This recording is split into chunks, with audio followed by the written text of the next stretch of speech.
In Chicago Friday night, thousands of anti-Trump protesters forced Donald Trump to cancel his rally. Then Saturday in Dayton, Ohio, a protester broke through a barricade and rushed the stage at a Trump event, startling the candidate and the crowd. And last night in Kansas City, another round of chaos in the streets. We begin with Donald Trump, who is in Chicago this morning.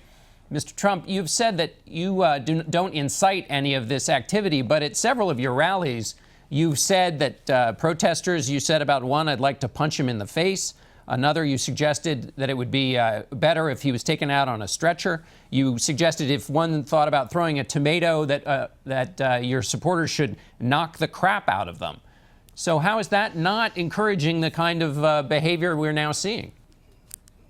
Well, let me just tell you, first of all, with all of the rallies I've had, and I get more people than anybody by, as you know, by a lot. Thousands and thousands of people. 25,000 people is almost getting standard. You haven't seen one person even injured at one of our rallies. And the cases you're talking about, the one guy was a bad dude. He was swinging, he was hitting people. He was a very bad guy. And the police came in and they really were very effective. And frankly, some of the audience members had no choice but to be effective. And I didn't mind that at all. Or they would have been hurt, frankly. The other one with the tomatoes, I was told by the Secret Service that there are two people in the audience we've heard that have tomatoes and they're going to throw them at you. They have good arms that can do some damage, okay? And I said to the people before my speech started, if you see anybody with tomatoes, you got to take them out, folks. You got to take them out. And I think everybody understands that. You say no one was hurt, but there was a gentleman who was walking out. The video shows him being escorted out, and then a supporter cold-cocked him. He was hurt, so there was somebody hurt, and he wasn't doing any damage when he was walking out. He was cold-cocked. You had suggested in one of your rallies that you would pay for the legal fees. Will you pay for the legal fees for that gentleman? Well, I'm going to review it, and I understand, and I don't condone violence, and I don't condone what happened to him and what he did because he got carried away, and it's very unfortunate.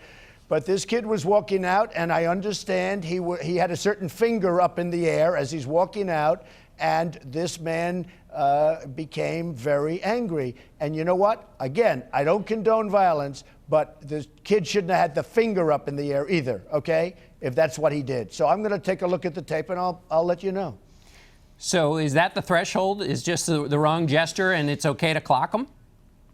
Well, I think that's a terrible gesture, if you want to know the truth. I mean, we can say, oh, it doesn't matter, but I think it's a terrible gesture. And you know, it's interesting.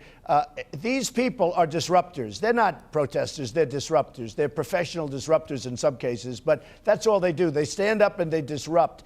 And if somebody did that at a Bernie rally, many of these people come from Bernie. And, you know, I have tremendous young people also. We have a whole level of young people. I can't even believe it, how young my audience is.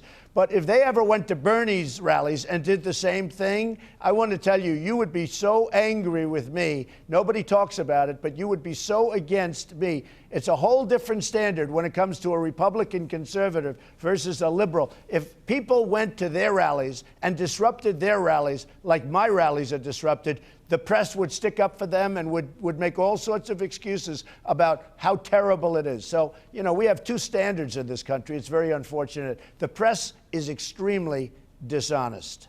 When you talk about these protesters, you said these are bad, bad people. We're going to take our country back from these people. These people do nothing. Who are these people in that case?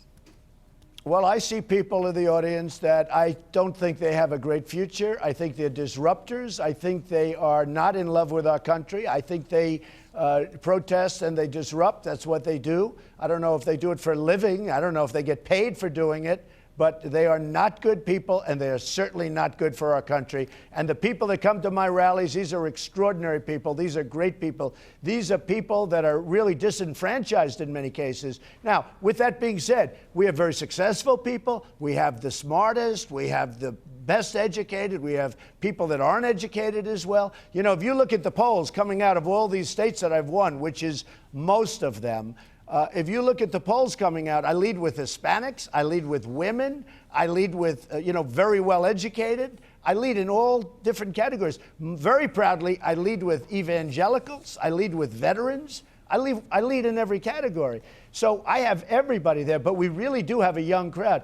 And remember this, if they went to a Hillary rally, although nobody cares too much about the Hillary rallies because there's absolutely no fervor there, but if they went to a Bernie rally, everybody would say, oh, what a terrible thing. They disrupt me from talking, and I do the best I can with it. And by the way, and you've heard me say it, don't hurt them. And I'm constantly saying to the police, don't hurt them, don't hurt them.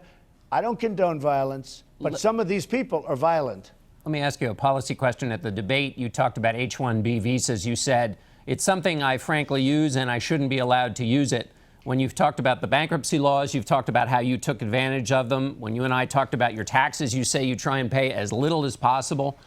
If you're president, why would anybody follow the laws that you put in place if they knew you were taking advantage of those laws when you were in the private sector?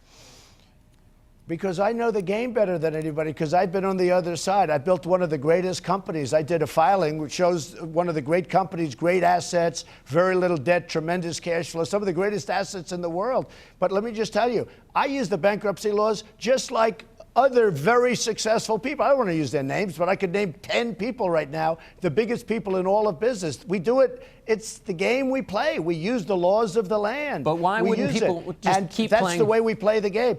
Wait a minute. As far as the visas are concerned, I'm not doing anything wrong. I think those visas shouldn't be allowed, but they are allowed. They're part of the fabric of what you do. So I'll use it. I mean, I'm a businessman. Now that I've turned politician, I hate to say that almost about myself, but now that I'm running for office, I know the game better than anybody. I'm the one that can fix all of this stuff. But when you talk about, I never went bankrupt. I never went bankrupt. You understand I never went bankrupt. But you take a look at the business leaders, every once in a while, I have 500 companies. I have so many different companies, and a very few I will take advantage of, frankly, by using the laws of the land, as every other major business person does. But that's what I want to ask about the playing of the game, because when you were with Ben Carson, who endorsed you this week, I mean, you said he was pathological, and then both of you said, well, oh, that was just politics. So you're saying it's just the game. But if the most serious things you say about a person are just politics, it's just the game, then why isn't everything you're saying just a game and just politics and totally open to revision? Well, that is politics. I mean, I say bad things about people, and they say bad things about me. And actually, Ben wrote it in his book. I just read sections of his book. I read what Ben wrote. I'm not going to make up anything. I mean, I could tell you about John Kasich. He's done a terrible job in Ohio, and people think he's done a good job. He's losing his businesses. Real estate taxes have gone through the roof. He talks about not raising taxes. The real estate taxes in Ohio have gone through the roof. He approved NAFTA. He voted for NAFTA, which has destroyed Ohio, and now he's voting for TPP, which is going to be worse than NAFTA. They're going to take all the car industry, everything else out. His coal industry is dead, and his steel industry is dead. And, you know, I mean, give me a break. And you tell me about how good he's doing. He's doing a terrible job for Ohio. Okay, we're out of time, Mr. Trump. Thanks so much.